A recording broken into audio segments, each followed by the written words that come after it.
ஜெபம் செய்யலாம். எங்கள் நேசிக்கின்ற எங்கள் அன்பும் இரக்கமுள்ள நல்ல தந்தையே, நீர் கொடுத்த இந்த ஆசீர்வாதமான நல்ல இந்த நாளுக்காக நாங்கள் உம்மை துதிக்கிறோம், உம்மை ஸ்தோத்திரிக்கிறோம், உம்மை மகிமைப்படுத்துகிறோம். இந்த காலவேளையிலும் உம்முடைய சமூகத்தில் ஒருமித்து கூடி உம்முடைய நாமத்தை உயர்த்துவதன் மூலமாய் நீர் எங்கள் மத்தியிலே நீர் அசைவாடும்படியாய் உம்முடைய கிரியைகளை வெளிப்படுத்தும்படியாக உம்முடைய பிள்ளைகளாகிய நாங்கள் காத்திருக்கிறோம் சுவாமி. கர்த்தருக்கு காத்திருக்கிறவர்களுக்கு அளிக்கப்படுகின்ற பலனை இந்த கால வேளையில நீர் எங்களுக்கு கொடுத்து நீ நாமத்தை மகிமைப்படுத்துங்க. துதிகன மகிமை எல்லாம் செலுத்துகிறோம் இயேசுவின் இன்ப நாமத்தில் பிதாவே, ஆமென். கர்த்தரும் அருமை இரட்சகருமாகிய இயேசு கிறிஸ்துவின் நாமத்தினாலே இந்த காலவேளையில கர்த்தருடைய வார்த்தையை கேட்கிற உங்கள் யாவருக்கும் என்னுடைய வாழ்த்துதலை தெரிவித்துக் கொண்டு, இந்த நாளிலும் சங்கீதத்தின் புஸ்தகம் 68ஆம் அதிகாரம் 28ஆம் வசனத்தின் அடிப்படையிலே எங்கள் நிமித்தம் என்ற தலைப்பிலே இந்த இரண்டாவது பாகத்தை உங்களோடு கூட பகிர்ந்து கொள்வதிலே கர்த்தருக்குள்ளே நான் மகிழ்ச்சி அடைகிறேன். இந்த நாளிலும் தேவன் உங்கள் நிமித்தம் கர்த்தர் உண்டாக்கின காரியங்களை தவறாமல் உங்களுக்கு கொடுத்து இந்த நாட்களிலே கர்த்தர் உங்களை நடத்துவார் என்ற நம்பிக்கையோடு கூட தேவனுடைய வார்த்தையை உங்களுக்கு முன்வைக்கும்படியாக விரும்புகிறேன். இந்த வார்த்தையை கேட்கும் பொழுது கர்த்தருடைய காரியத்தை உங்களுடைய மனதிலே நிலைநிறுத்தினவர்களாக எங்கள் நிமித்தம் என்ற காரியத்தை உங்களுடைய உள்ளத்திலே ஆழ பதித்துக் கொள்ளும்படியாக நான் ஆண்டவருக்குள்ளே விரும்புகிறேன். அவைகளை உங்களுடைய இருதயத்தின் ஆழ பதித்துக் கொள்ளும் போதுதான் அவைகள் உங்களை விட்டு நிலை பெயராமல் இருக்க முடியும். அப்படி நிலை பெயராமல் இருக்கும் போது எத்தனை தடையான பாதைகளை கடந்து வந்தாலும் அந்த தடைகள் நிமித்தம் நம்முடைய ஓட்டம் தடைபடாதபடிக்கு தொடர்ந்து செல்லத்தக்கதான வாய்ப்புகளை நம்முடைய வாழ்க்கையில கண்டு நம் ஆண்டவரை மகிமைப்படுத்த முடியும். தேவன் அந்த நோக்கத்தோடு கூட தான் அந்த வார்த்தை உங்களோடு கூட அவர் பகிர்ந்து கொண்டிருக்கிறார். போன விஷயம் நாம் தியானித்த காரியம் தேவ பிள்ளைகள் நிமித்தம், தேவ பிள்ளைகளோடு உறவு வைத்தவர்கள் நிமித்தமாய் கர்த்தர் செய்கிற காரியங்களை குறித்து நாம் தியானித்து பார்த்தோம். இந்த நாளிலும் நாம் தொடர்ந்து சில காரியங்களை தியானித்து பார்க்க கடமைப்பட்டிருக்கிறோம். இதிலே ஒரு மிக முக்கியமான ஒரு காரியத்தை உங்களுடைய கருத்திலே கொள்ளும்படியாய் கர்த்தருக்குள்ளே நான் விரும்புகிறேன். ஆண்டவர் ஒரு காரியத்தை செய்ய அவர் நிர்ணயித்த போது அவர் எப்படியெல்லாம் வாழ்க்கை பாதைக்குள்ள கடந்து வந்து செயல்படுகிறார் என்பதை குறித்து நான் பார்க்கும் பொழுது ஆண்டவருக்குள்ளே மகிழ்ச்சி அடையவும் ஆண்டவருக்குள்ளே நம்பிக்கை கொள்ளும்படியான காரியங்களை யோசிக்கவும் சிந்திக்கவும் செய்தது. அருமையான தேவனுடைய பிள்ளைகளே, ஆண்டவர் இந்த பூமியை அழிக்க சித்தமான போது நோவாவை கர்த்தர் நீதிமானாக கண்டார் என்பதை குறித்து நாம் பார்த்தோம், அதை அறிந்திருக்கிறோம். அப்படி தேவன் அறிந்தாலும் எவ்வளவு காலங்களை அவர் அதன் மத்தியிலே அவர் நடப்பிக்கிறார் என்பதை குறித்து நான் கவனித்து பார்த்தபோது ஆச்சரியம் அடைந்தேன். பல காரியங்களை யோசிக்க கர்த்தர் எனக்கு கிருபையும் செய்தார். நோவா 500 வயது இருக்கும் பொழுது தன்னுடைய 3 குமாரரையும் பெற்றெடுத்தான் என்பதாக வேதம் சொல்லுகிறது. 500 வயது என்று போடப்பட்டிருக்கிறது. நாம் ஆதியாகமம் 5, 6, 7 இந்த அதிகாரங்களை நாம் வாசித்து பல காரியங்களை வீட்டிலே தெரிந்து கொள்வோமாக. 500 வயது என்று போடப்பட்டிருக்கிறது. ஜலப்பிரளயம் துவக்கின சம்பவத்தை குறித்து நாம் பார்ப்போம் என்றால், நோவாவுக்கு 600 வயது ஆரம்பத்திலே என்பதை நாம் அறிந்து கொள்ள வேண்டும்.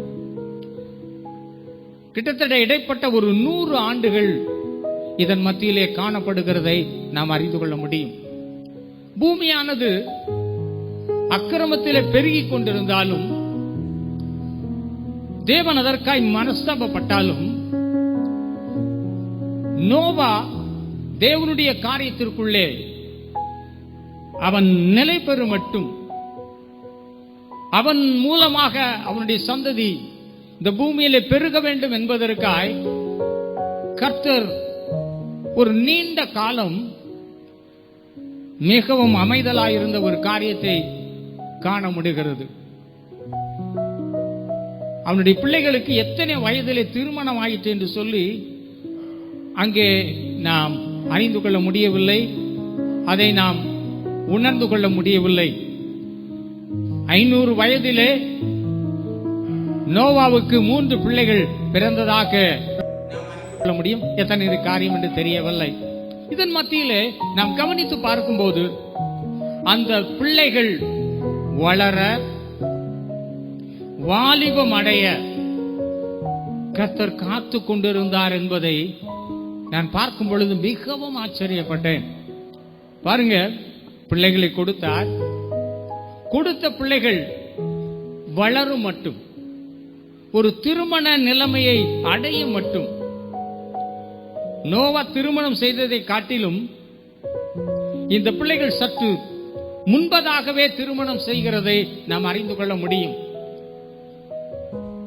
அப்படி இருக்கும் பொழுது அந்த வாலிப பிராயத்தை அவர்கள் அடைந்திருக்க முடியும் என்று நம்புகிறேன். ஏனென்றால் ஜலப்பிரளயம் வந்துவிட்டால் ஆண்டவர் பூமி முழுவதையும் அவர் அழிக்க போகிறதுனால, எல்லா மக்களுமே அழிந்து போனால் நிச்சயமாய் நோவாவின் பிள்ளைகளுக்கு என்ன கிடைச்சிருக்காது?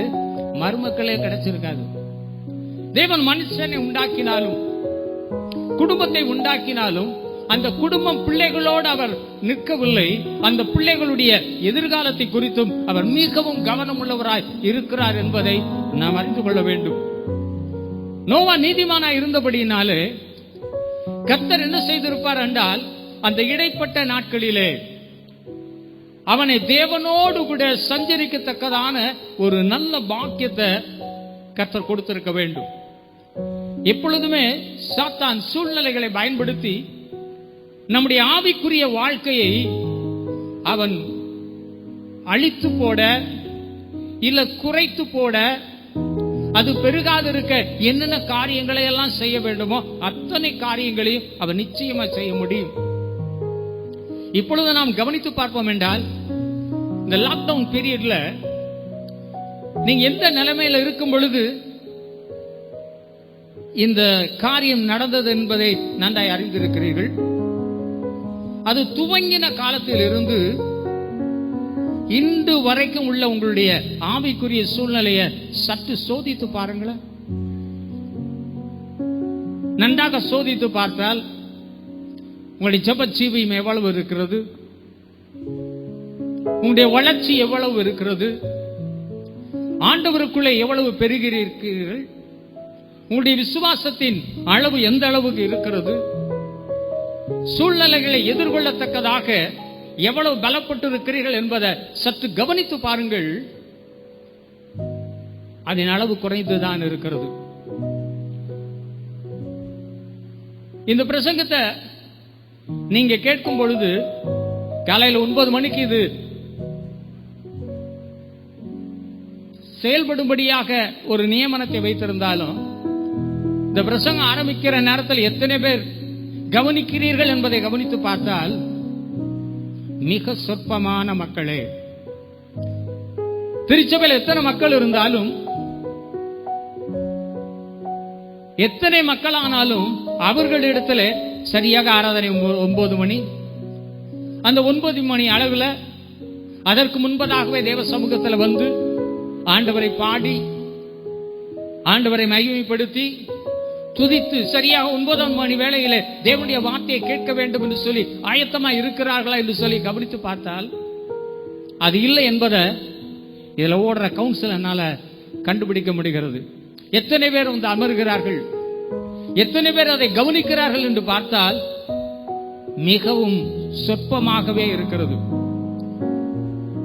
பாருங்க, ஆரம்பத்தில் கர்த்தர் நமக்கு நல்ல நாட்களை கொடுத்தார், நல்ல நேரத்தை கொடுத்தார். அப்பொழுது நீங்கள் பார்ப்பீர்கள் என்றால் சபைக்கு வருகிறவர்கள் எந்தெந்த நேரத்தில் எப்படி எப்படி வரணுமோ அதே வழக்கத்தில் வந்தாங்க. லேட்டா வர்றவங்க லேட்டு தான், கொஞ்சம் முன்னாடி வர்றவங்க முன்னாடி வந்தாங்க. இதுல எப்படி எப்படி நடந்து கொண்டார்களோ அதை காட்டிலும்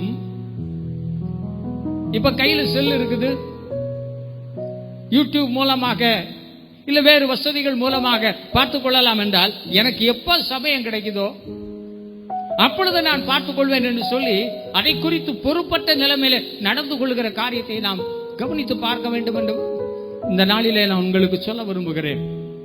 காரணம் என்னவென்றால் ஆண்டவர் உங்கள் நிமித்தம் தான் இப்படிப்பட்ட வாய்ப்புகளை கர்த்தர் கொடுத்திருக்கிறார். முன்புள்ள நாட்களில் இப்படிப்பட்ட வாய்ப்புகள் நமக்கு கிடைக்கவில்லை. ஆனால் இந்த நாட்களிலே நாம் இருக்கிற இடத்துல நாம் பயணம் செய்து போக கூடாது என்ற ஒரு நிலைமை இருந்தாலும் கர்த்தர் நம்முடைய கரங்களிலே நாம் அமர்ந்து இருக்கிற இடத்துல சரியாய் நேரம் தவறாமல் பார்க்கத்தக்க ஒரு வசதியை கொடுத்திருக்கும் பொழுது நாம் எத்தனை அதிகமாய் அதை பயன்படுத்தியிருக்க வேண்டும். ஒரு நேரடி தொடர்பு இருக்கும் பொழுது ஒரு மனிதன் நடந்து கொள்வதை காட்டிலும் தன்னை பார்க்க யாரும் இல்ல, தான் செய்கிற காரியம் யாருக்கும் தெரியாது என்று சொல்லி இருக்கும்போது அவன் கர்த்தரோடு வைத்திருக்கிற அந்த உறவிலே என்ன செய்கிறான் என்றால் ஒரு இடைவெளி உண்டாக்குகிறான். அந்த இடைவெளிகள் நிச்சயமாக என்ன செய்ய முடியும் என்றால் அவருடைய ஆன்மீக வாழ்க்கையை சிதைக்க முடியும். தேவனுடைய நோக்கம் அவருடைய வாழ்க்கையிலே செயல்படக்கூடாதபடி தடுக்க முடியும் என்பதை உணர முடிகிறது. எத்தனை பேர் உங்களுடைய ஆவிக்குரிய வாழ்க்கையிலே வீழ்ச்சி இல்லாமல் இந்த இடைப்பட்ட நாட்களிலே நான் கர்த்தரோடு கூட காணப்பட்டு கர்த்தருடைய காரியங்களிலே பெருகி அனுதினம் என்னை ஆயத்தப்படுத்திக் கொள்கிறேன் என்று சொல்லக்கூடிய மக்கள் எத்தனை பேர் இருக்கிறீர்கள் என்பதை இந்த காலை வேளையில கவனிச்சு பார்க்கும்படியாக விரும்புகிறேன். நாம் நினைப்பதை காட்டிலும் காலமானது அழிவை நோக்கி நெருங்கி சென்று கொண்டிருக்கிறதை நாம் தெளிவாக அறிந்து கொள்ள வேண்டும். ஆகவே அழிவை நோக்கி அது கடந்து செல்கிறபடியினாலே கொடுக்கப்பட்ட அந்த காலத்தை நாம் அறிந்து கொள்ளும் பொழுது, அதை புரிந்து கொள்ளும் பொழுது அதற்கேற்ற விதத்திலே நாம் நம்மை பக்குவப்படுத்திக் கொள்வோம் என்றால் ஆண்டவர் நம்முடைய வாழ்க்கையை திட்டம் பண்ணின காரியம், அதில் அவர் செய்ய நினைத்து தீர்மானித்து இருக்கிற எல்லா காரியத்தையும் தப்பாமல் செய்வார், காலம் தவறாமல் செய்வார். நாம் அவைகளை பெற்று அனுபவிக்கத்தக்கதான பாக்கியத்தையும் சாக்கியத்தையும் கொடுத்து அவருடைய நாம மகிமைப்படும்படியான காரியங்களை அவர் செய்வார். சில வேளை கவனித்து பார்க்கும் பொழுது கூட 2 நாள் கழிச்சு பிரசங்கம் வாங்குறவங்களையும் நான் பார்க்கிறேன். கர்த்தருடைய பிள்ளைகளே, இவ்விதமா செய்யாதிருங்கள். ஆற போட்டோம்னா அது ஆறி போகும். திரும்ப சூடாக்கி சாப்பிடுற அளவுக்கு நாம் பக்குவத்தில் இல்லை. நம்முடைய ஆவிக்குரிய ஜீவம் அனல் குன்றி போகும் பொழுது, நாம் தேவனுக்கென்று பாராட்டுகிற வைராக்கியம் நம்முடைய வாழ்க்கையில குறைந்து போகும் பொழுது, கவனம் குறைந்து போகும் பொழுது நிச்சயமாகவே நம்மால செயல்படுவதிலே பலவிதமான தடைகள் வரும் என்பதை இந்த கால வேளையில தேவனுடைய வார்த்தையை நீங்க கொஞ்சம் யோசித்து பார்க்கும்படியாக விரும்புகிறேன். நோவா தேவனுடைய பார்வையிலே நீதிமானாய் இருந்தா, நீதிமானாய் கண்டு தேவன் அவனோடு கூட இடைப்பட்டார். இடைப்பட்டு அவனை ஆசீர்வதித்து ஒரு பெரிய காரியத்தை செய்ய நினைத்த அவர், அவன் நீதிமானாய் கண்ட நிலைமையோடு நிறுத்தாதபடி தேவனோடு ஒரு சஞ்சரிக்கக்கூடிய ஒரு நல்ல பாக்கியத்தை கொடுத்தார் அனுதினமும். ஆகவே இந்த இடைப்பட்ட நாட்களிலே நாம் நேரடியாக தேவ சமூகத்திலே கடந்து வந்து தேவனுடைய வார்த்தைகளை தியானிக்கக்கூடிய பாக்கியம் இல்லாவிட்டாலும் அனுதினமும் தேவனோடு எவ்வளவு நேரம் செலவழிக்கிறீர்கள் என்பதை இந்த காலை வேளையில நிர்ணயம் செய்துவிட்டு நீங்க செய்ய வேண்டிய மிக முக்கியமான காரியம் என்னவென்றால், ஆண்டவரே இந்த நாளிலிருந்து உம்முடைய வார்த்தையை கேட்ட பின்பு நான் உம்மோடு செலவழிக்கிற நேரத்தை அதிகப்படுத்திக் கொள்ள என்னால என்ன செய்ய முடியுமோ அதை செய்வதற்காய் என்னை அர்ப்பணிக்கிறேன் என்று சொல்லி நாம் நம்மை அர்ப்பணிக்கும் பொழுது எல்லாவற்றையும் எல்லாவற்றால் நிரப்புகிற தேவன் நிச்சயமாக எல்லாவற்றையும் கொடுத்து நம்மை ஆசீர்வதிப்பார் என்பதிலே சந்தேகமே இல்லை. காரணம் என்னவென்று சொல்லுகிறேன் என்றால், நீதிமொழியின் புஸ்தகம் 21ஆம் அதிகாரம் 5ஆம் வசனத்தை நாம் வாசிப்போம் என்றால், பதறுகிறவனுடைய நினைவு.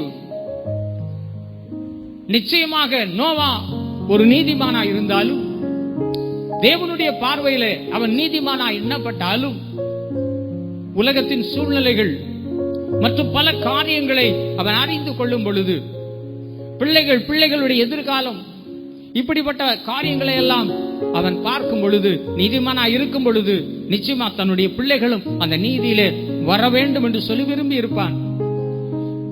இப்பொழுது மருமக்களும் சேர்ந்தபடியினாலே நிச்சயமாக குடும்பம் முழுவதும் அந்த நீதிமான் என்ற நிலைமையில, தேவனுக்கு பிரியமான அந்த நிலைமையில, தேவனுக்குள் வளருகிற காரியத்துல அவன் வளர வேண்டும் என்று பிரயாசப்பட்டாலும், சூழ்நிலைகள் நிச்சயமாக பலவிதமான தடைகள் என்ன செய்ய முடியும், வைக்க முடியும்.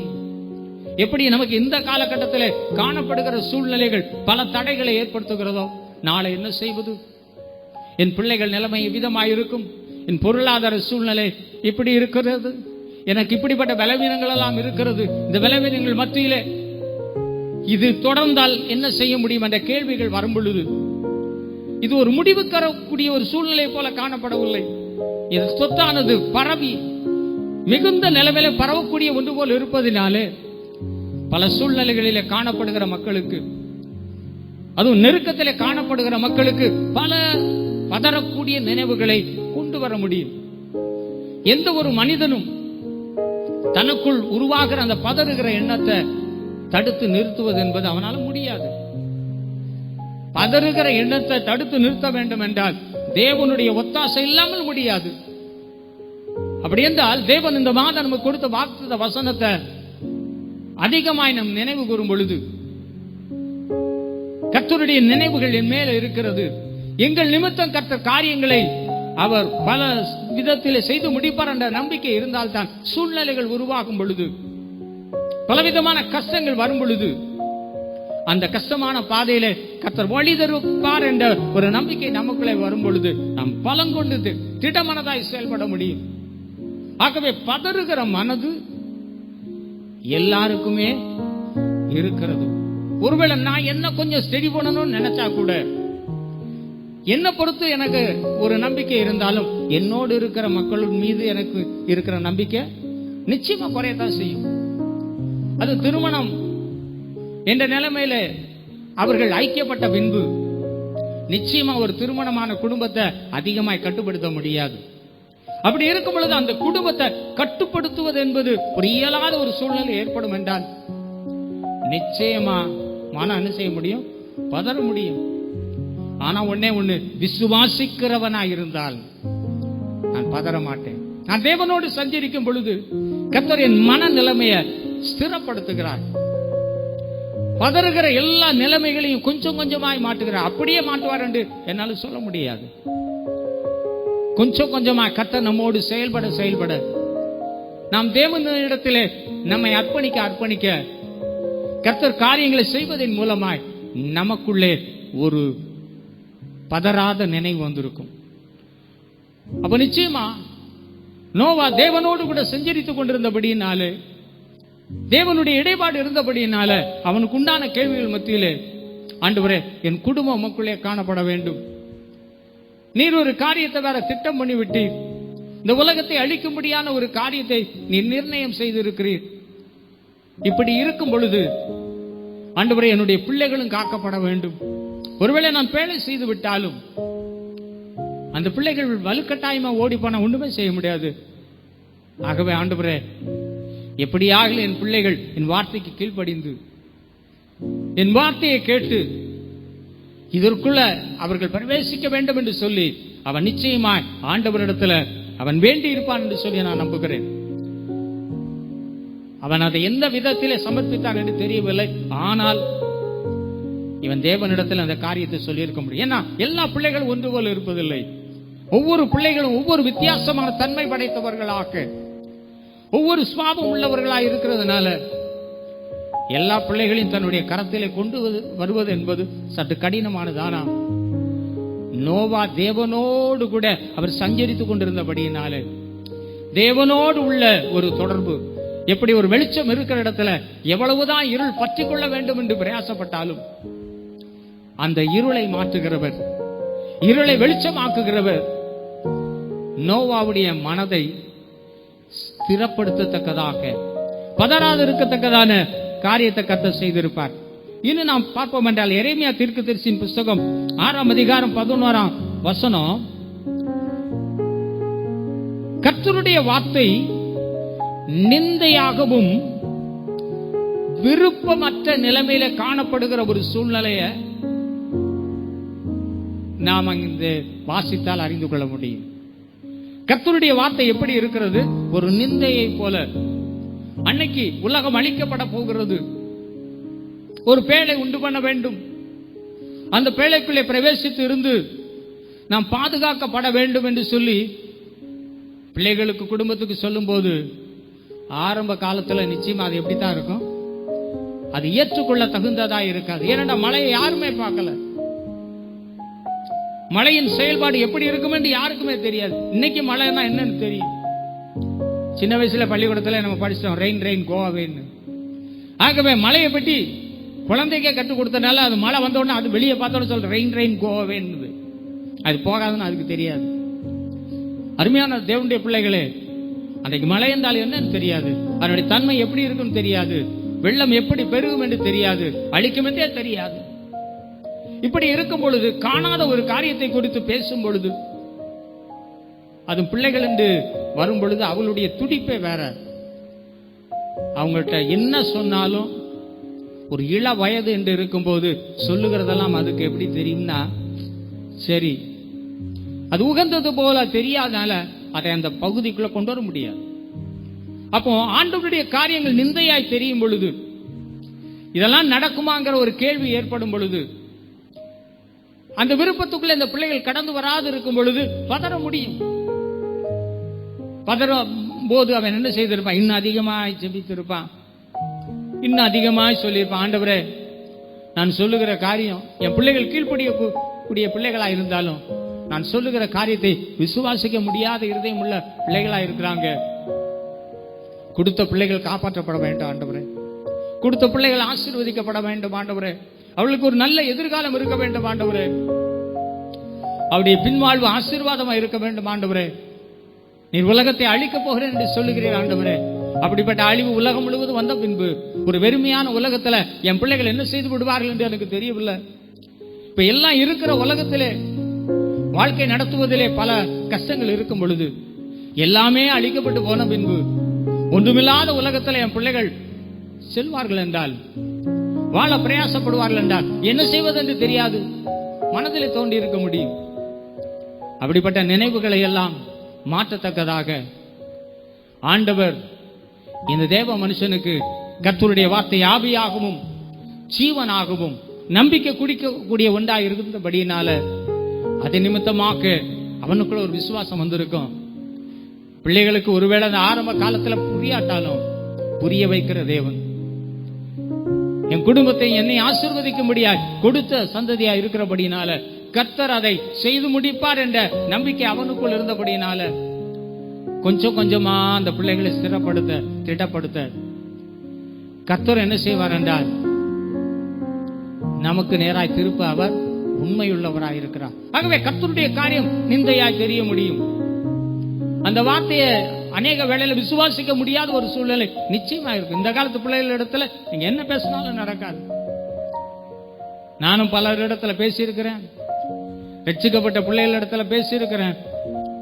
ஆனா அவருடைய ரட்சிப்பின் நிலைமையெல்லாம் அவர்கள் பறிக்க கொடுத்த நிலைமையில இருக்கிறார்கள். என்ன சொன்னாலும் மனக்கடினத்தோடு கூட தேவன் சொன்ன காரியத்தை மறந்துவிட்டு, தேவனுக்கு ஒப்பு கொடுத்த தங்களுடைய வாழ்க்கையை மறந்துவிட்டு, தேவனோடு பண்ணின உடன்படிக்கையை மறந்துவிட்டு, தேவன் கொடுத்த கிருபைகளை, தேவன் கொடுத்த உயர்வை, தேவன் கொடுத்த பிரதிபலனை எல்லாம் மறந்துவிட்டு இந்த உலகத்தின் அற்ப காரியங்களுக்காய் தேவனை விட்டு போகிற பலரை நான் பார்த்து கொண்டிருக்கிறேன். ஆகவே கிறிஸ்துவின் அன்பின் நிமித்தமே சொல்லுகிறேன், வாலிபராயிருக்கலாம், பிள்ளைகளாயிருக்கலாம், குடும்பஸ்தராயிருக்கலாம், இந்த சூழ்நிலையிலே சொல்லப்படுகிற வார்த்தை, உங்கள் நிமித்தம் கர்த்தர் பெரிய காரியங்களை செய்வார், கர்த்தர் உங்களுக்குள் வைத்திருக்கிற தீர்மானத்தை கர்த்தர் காரியங்களை செய்வார் என்று நீங்க உங்க பிள்ளைக்கு சொல்லும் போது, ஒருவேளை அந்த பிள்ளை நம்பாம விசுவாசிக்காம தான் போகிற போக்கிலே போனாலும் நோவாவை போல நடந்து கொண்டு நீங்க ஆண்டவரிடத்தில் ஜெபம் பண்ணுங்க. தேவனோடு அதிகமாய் சஞ்சரியுங்கள், அதிகமாய் தேவ சமூகத்திலே பரிந்து பேசுங்கள், தேவனிடத்தில் ஒப்பு கொடுத்து ஜெபம் பண்ணுங்க. நாம் தேவனிடத்தில் ஒப்பு கொடுப்போம் என்றால் வழி விலகாதபடி கர்த்தர் நிச்சயமா என்ன செய்வார்? பாதுகாத்துக் கொள்ள உண்மையுள்ளவராயிருப்பார். ஏன்னா அந்த உலகம் அப்படித்தான் இருக்கும். இன்னைக்கு நண்பர்கள் இருக்கிறார்கள், பல அட்வைஸ் பண்ணக்கூடிய பல ஆட்கள் இருக்கிறாங்க. சரியான தேவையான ஆலோசனையை கொடுப்பதை காட்டிலும் தேவையற்ற நிலைமையில தேவையற்ற ஆலோசனைகளை கொடுத்து இன்னைக்கு ஆண்டவருடைய பிள்ளைகளையே வழி விலகி செல்லும்படியான காரியங்களை செய்கிற கூட்டங்கள் எல்லாம் இருக்கிறது. ஆகவே கிறிஸ்துவின் அன்பின் நிமித்தம் சொல்லுகிறேன்,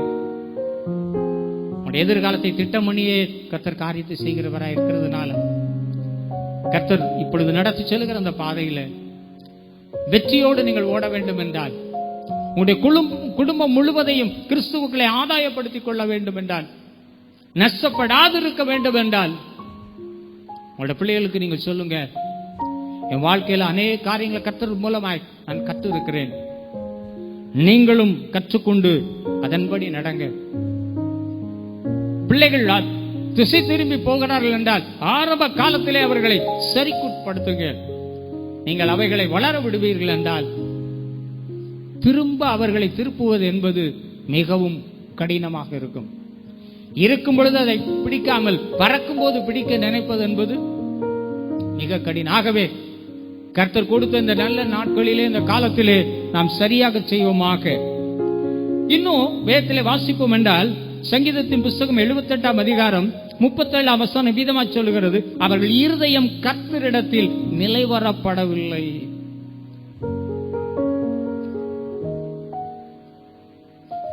நீங்க பிரசங்கம் கேட்கும்போது கூட நீங்க கவனிச்சு பார்த்திருக்கலாம். சில வேளை சில தாய் தகப்பன்மார்கள் சில காரியங்களை குறித்து பிரசங்கம் பண்ணும்போது தங்கள் பிள்ளைகள் எப்படி இருக்காங்கன்னு கவனிச்சு பார்ப்பாங்க. ஏனென்றால் இந்த பிள்ளைகளுடைய தன்மை தெரியும், அவர்களுடைய செயல்பாடுகள் தெரியும். இல்லையென்றால் அவர்கள் குறைகளை சுட்டி காட்டுகிற போது திரும்பி பார்ப்பாங்க. எதுக்கு? பிள்ளைகளை கவனித்து பாருங்கள், ஆண்டவருடைய விருப்பம் என்ன இருக்கிறது என்பதை கவனித்து பாருங்கள். அதை செய்யுங்கள் என்று அவர்களுக்கு சொல்லாமல் சொல்வது போல திரும்பி பார்க்கிறார்கள். இப்படி இயேசு கிறிஸ்து பேதுருவை பார்க்கத்தக்கதான ஒரு சூழ்நிலை உண்டாயிற்றோ, பேதுருவும் இயேசு கிறிஸ்துவும் பார்க்கத்தக்கதான ஒரு சூழ்நிலை, அந்த முடியாத ஒரு சூழ்நிலை உண்டாயிற்றோ ஒரு திருப்பத்திற்காக, அதை போல நாமும் சில வேளை தேவனுடைய வார்த்தையை தேவ சமூகத்தில் கேட்டுக்கொண்டிருக்கும் போது, நம்முடைய பிள்ளைகளுடைய காரியங்களை நாம் அறியும் போது, அவர்கள் எதிலெல்லாம் நிலைவரப்படாமல் இருக்கிறார்கள் என்பதை கவனிச்சு பார்க்க வேண்டும். சில வேளை பிள்ளைகிட்ட கேட்ட சொல்லுவாங்க, எங்க அப்பா செய்யறாரு, என்னமா ஆண்டவர் சொல்றாருன்னு செய்யறாரு, எனக்கு அதுல ஒண்ணு இல்லை, யாருக்காக செய்யறேன்? எங்க அப்பாவுக்காக செய்யறேன், ஆனா எனக்கும் அதற்கு என்ன இல்லை, ஈடுபாடு இல்லை. அப்படிப்பட்டவர்களை நீங்க ஒரு நாள் ஆண்டவர்களை நிறுத்த முடியாது. அந்த கால சூழ்நிலையில அப்படி இருக்கும் என்றால், இந்த காலத்துல பிள்ளைகளை பல விதத்திலே திசை திருப்பக்கூடிய காரியங்கள் அவர்களை சுத்தியே இருக்குது, கையிலே இருக்குது. எல்லா நிமிஷத்திலும் அவங்க விரும்புகிற காரியத்தை செயல்படுத்துவதற்குரிய வாய்ப்புகள் எல்லாம் அவர்களிடத்திலே வாய்ப்புகள் இருக்கிறது. அவர்களுக்கு கால் ஊன கூடிய ஒரு சூழ்நிலை வந்துவிட்டால் நிச்சயமா அவங்க யாரிடத்துல நிலைவரப்பட மாட்டாங்க. அவருடைய இருதயம் தேவனிடத்துல நிலைவரப்படாது. இருதயத்தை குறித்து வேதம் சொல்லுகிறது, இருதயமானது திருக்குள்ளதும் மகா கேடுள்ளதாய் இருக்கிறது. ஆகவே திருக்குள்ளதும் கேடுள்ளதும் தேவனுக்கு நேராய் வழிநடத்த இயலாது காணப்படுகிற ஒரு இருதயம் தேவனிடத்தில் நிலைவரப்படத்தக்கதான காரியத்தை செய்யத்தக்கதாக நிச்சயமா நான் என்ன செய்ய வேண்டும் என்றால் அதற்கேற்ற முயற்சியை நான் எடுக்க வேண்டும். எச்சரித்து சொல்ல வேண்டியவர்களை எச்சரித்து சொல்ல வேண்டும். கடிந்து சொல்ல வேண்டியவைகளை கடிந்து சொல்ல வேண்டும். அன்பாய் சொல்ல வேண்டியவைகளை அன்பாய் சொல்ல வேண்டும். ஆலயத்துக்கு வருகிறீங்க, ஆண்டுடைய வார்த்தை கேட்கிறீங்க, நல்லது. ஆனா எல்லாவற்றுக்கும் மேலாய் தேவனுடைய வார்த்தையை கேட்கும் பொழுது நம்முடைய இருதயம் தேவனுக்குள் நிலைவரப்படுகிறதா? நம்முடைய பிள்ளைகளுடைய இருதயம் தேவனுக்குள் நிலைவரப்படுகிறதா என்பதை முதலாவது கவனித்து பார்த்துவிட்டு, அப்படி நிலைவரப்படாத ஒரு சூழ்நிலையை நாம் காண்போம் என்றால் நாம் செய்ய வேண்டிய மிக முக்கியமான ஒரு காரியம், பதறாதீங்க. இந்த கர்த்தருடைய காரியம் உங்களுக்கு வெற்று விதமாய் தோன்ற வேண்டாம். மாறாக தேவனிடத்துல தேவனோடு சஞ்சரிப்பதின் மூலமாக, தேவனோடு உறவாடுவதை நிமித்தமாக நீங்க அவர்களை ஆண்டவருக்குள்ள வழி நடத்த கடமைப்பட்டிருக்கிறீர்கள். சில பேர் சொல்லுவாங்க, கல்யாணம் கட்டாங்க ஒண்ணுமே செய்ய முடியாது அப்படின்னு நோவா நினைச்சிருந்தானா நிச்சயமா அந்த ஜலப்பிரளயத்தில் அவன் அழிந்து போயிருப்பான். அவனுக்குள்ள ஒரு நம்பிக்கை, உலகமே கெட்டதா இருந்தாலும் உறவுகளே கெடுக்கக்கூடிய ஒன்றா இருந்தாலும் நிச்சயமா அவர்களுடைய மாமனார் மாமியார் ஏதோ வார்த்தைகள் எல்லாம் சொல்லி திசை திருப்ப முடியும். தன் பிள்ளைகளை மனைவிமார்களை மாற்று விதமான பாதையில் நடத்தினா நிச்சயமா நோவாவின் பிள்ளைகளும் திசை மாறி போயிருக்கலாம். பல வாய்ப்புகள் அந்த நிமித்தம் என்பதிலே இருக்கிறது. தேவன் அந்த ஆபிரகாம் நிமித்தம் என்ன செய்ய விரும்பினாரோ, லோத்து நிமித்தம் என்ன செய்ய விரும்பினாரோ, அதே போல தேவனுடைய பிள்ளையாய் காணப்பட்ட நோவாவின் நிமித்தமாக கர்த்தர் அவனுடைய எதிர்காலத்துக்குள்ள, அவனுடைய பிள்ளைகளுக்குள்ள, அவனுடைய மருமக்களுக்குள்ள, உலகின் சூழ்நிலை எப்படி போனாலும் கூட கர்த்தருக்குள்ளே தேடப்படத்தக்கதாக நாம் கர்த்தருடைய காரியங்களை தொடர்ந்து கொடுத்து வருவோம் என்றால், ஒனேசிறது தன் எஜமானுக்கு பயனற்றவனாயிருந்தான். அந்த எஜமானு கொஞ்சம் கூட பிரயோஜனப்படாதவன், துரோகம் செய்தவன், பெரிய தவறு இழைத்தவன். ஆனா பவுலோடு இணைக்கப்பட்ட போது எப்படின்னா, சில புத்திய எந்த காலத்திலையும் மாற்ற முடியாத புத்தின்னு ஒண்ணு இருக்குது. ஒனேசிம் அப்படிப்பட்டவனாயிருந்தான். ஆனால் பவுலோடு இணைக்கப்பட்ட போது பவுல் ஒனேசிமை குறித்து ஒனேசிமின் எஜமானுக்கு சொல்லும் போது தன்னை போன்ற நிலைமைக்கு அவன் மாற்றப்பட்டிருக்கிறான். என்னை நீங்கள் எப்படி நம்பி ஏற்றுக்கொள்கிறீர்களோ அதை போல இவனையும் ஏற்றுக்கொள்ள முடியும் என்று சொல்ல முடிந்தது. ஏனென்றால் தேவனுக்குள் அந்த ஒனேசிமுடைய இருதயம் ஸ்திரப்படத்தக்கதாக பவுலுடைய கவனம் செலுத்தினான். தவறான நிலைக்குள் போகக்கூடியவன் அவன் சொல்றான், பவுல், முன்பு உங்களுக்கு இவன் பிரயோஜனம் இல்லாதவன் இப்பொழுது பிரயோஜனமாயிருப்பான். காரணம், அவன் தேவனோடு இணைக்கப்பட்டிருக்கிறான், தேவ மனுஷனுடைய செய்கையோடு இணைக்கப்பட்டிருக்கிறான். அவன் தேவனோடு உருவாக்கப்பட்டிருக்கிறபடியினாலே முன்புள்ள செய்கை எப்படிப்பட்டதா இருந்தாலும் பவுலின் பாரம் சம்மதமற்ற ஒருவனை சந்திக்க முடிந்த ஒரு சூழ்நிலையில ஏதோ ஒரு விதத்துல மட்டும் வழி நடத்தல, அந்த எஜமானோடு கூட இணைக்கத்தக்கதான ஒரு காரியத்தை செய்யக்கூடும் என்றால், என்னதான் இருந்தாலும் நம்ம ஒரு மனுஷன் மேல நமக்கு ஒரு புள்ளி வந்துச்சுன்னா திரும்ப அதை எடுப்பது ரொம்ப கடினம். என் உள்ளம் போல நீங்கள் அவரை ஏற்றுக்கொள்ள வேண்டும் என்ற போது மறுக்க முடியாத அளவுக்கு இருந்ததென்றால் நிச்சயமா நான் விசுவாசிக்கிறேன், அந்த நோவா தன்னுடைய பிள்ளைகள் அந்த மருமக்கள் எல்லாம் தேவனுக்குள்ளே ஸ்திரப்படத்தக்கதான காரியத்தை செய்தான். நீங்களும் ஸ்திரப்படுவீர்கள் என்றால், குடும்பமாய் ஸ்திரப்படுவீர்கள் என்றால், ஒன்று கூடினால் உங்கள் மத்தியிலே ஆண்டவர் இருப்பார். ஆண்டவருடைய சமூகம் இருக்கும், ஆண்டவருடைய அசைவாடுதல் இருக்கும், ஆண்டவருடைய தேற்றுதல் இருக்கும், ஆண்டவருடைய வழிநடத்துதல் இருக்கும், ஆலோசனைகள் இருக்கும், எல்லாமே இருக்கும். நீதிமொழிகளின் புஸ்தகம் 27-23 சொல்லும் பொழுது, உன் நாடுகளின் நிலையை நன்றாய் அறிந்து கொள் என்பதாக. ஆகவே நமக்குண்டான நம்முடைய பிள்ளைகள் திருச்சபை தன்னுடைய ஆடுகளை நிலைமையை அறிந்து அவள் இருதயம் கர்த்தரிலே ஸ்திரப்படத்தக்கதான காரியத்தை சொல்வோம் என்றால், தேவன் நோவாவின் நிமித்தம் உலகத்துல காரியத்தை செய்ய விரும்பினவர். எந்த குழப்பமும் இல்லாம, எந்த தடையும் இல்லாம காரியத்தை செய்தார். அதுல ஒரே ஒரு சின்ன காரியத்தை மட்டும் சொல்லி முடிக்க விரும்புகிறேன். நோவாவிட்ட ஏற்கனவே சொல்லிட்டார், நீயும் உன் குடும்பமும் தான் வேலைக்குள்ள பிரவேசிக்க வேண்டும் என்று ஆண்டவர் சொன்னானா, அவன் தன் குடும்பத்தோடு நிறுத்தல, வெளியே போயும் அந்த நியாய தீர்ப்பை குறித்து 1 பேதுரு 2 பேதுருல நீங்க வாசித்தா அறிந்து கொள்ள முடியும். அவன் நீதியை குறித்து அவன் ஆண்டவரிடத்துல பயபக்தி உள்ளவனாக மாறி, ஒரு பாரம் உள்ளவனாக மாறி, ஆண்டவர் சொல்றார் நீயும் உன் குடும்பம் இருந்தாப்பா அந்த பேழைக்குள்ள பிரவேசிப்பீங்க என்று சொன்னாலும் கூட, அந்த பேழையை துவங்கின காலத்தில் இருந்து முடிக்கும் முன்பதாக தன்னையும் ஆயத்தப்படுத்தினான், தன் பிள்ளைகளையும் ஆயத்தப்படுத்தினான், அதே வேளையில உலகத்தையும் ஆயத்தப்படுத்த அவன் பிரயாசப்பட்டான். தேவன் நம் நிமித்தம் செய்கிற காரியங்கள் நம்மோட நிக்காது, குடும்பத்துக்குள்ள கடந்து வரும், உலகத்திலையும் கடந்து. இன்னைக்கு ஆண்டவருடைய தீர்மானம் அப்படித்தான்.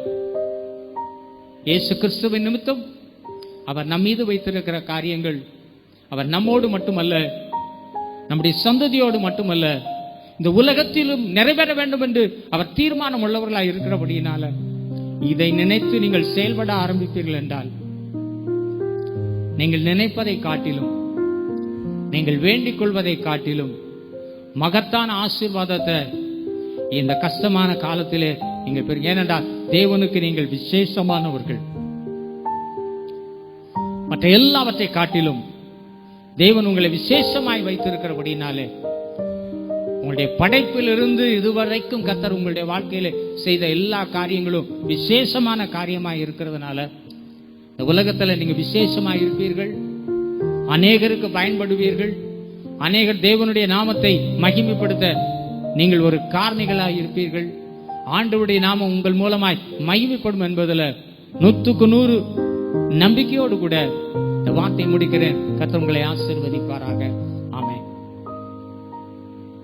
எங்களேசுக்கு நல்ல பிதாவே, அன்பு இரட்சகரே, உம்மை துதிக்கிறோம், ஸ்தோத்திரிக்கிறோம். நீ கொடுத்த இந்த நல்ல நாளுக்காக, இந்த நேரத்திற்காக நன்றி செலுத்துகிறோம். எங்கள் நிமித்தம் என்று நீர் ஒரு காரியத்தை செய்யும் பொழுது எங்களையும் எங்களுடைய எதிர்காலத்தையும் திட்டம் பண்ணியே எல்லா காரியத்தையும் செய்கிறீர். அப்படி செய்யும் பொழுது மனிதனுடைய குறைபாடுகள், பலவீனங்கள், அவநம்பிக்கைகள், போராட்டத்துக்குரிய காரியங்கள் எதுவாக இருந்தாலும் நாங்கள் உமக்குள்ளே எங்களை ஸ்திரப்படுத்திக் கொள்ளும் பொழுது சகலத்தையும் வெற்றியாய் செய்து முடிக்கவும் உம்முடைய நோக்கம் எங்களுடைய வாழ்க்கையிலே பரிபூர்ணமாக நிறைவேற முடியும். இந்த உலகத்தில் மகிமைப்படத்தக்கதான காரியங்களை எங்கள் மூலமாக செய்வீர் என்று நாங்கள் விசுவாசிக்கிறோம். கேட்கிற ஒவ்வொருவரையும் ஆசீர்வதியும். உடைய நாமம் மகிமைப்படட்டும். இயேசுவின் இன்ப நாமத்தில் பிதாவே, ஆமென். என் ஆத்துமாவே கர்த்தரை ஸ்தோத்திரி, என் முழு உள்ளமே அவருடைய பரிசுத்த நாமத்தை ஸ்தோத்திரி. என் ஆத்துமாவே கர்த்தரை ஸ்தோத்திரி, கர்த்தர் செய்த சகல உபகாரங்களையும் மறவாதே. ஆமென்.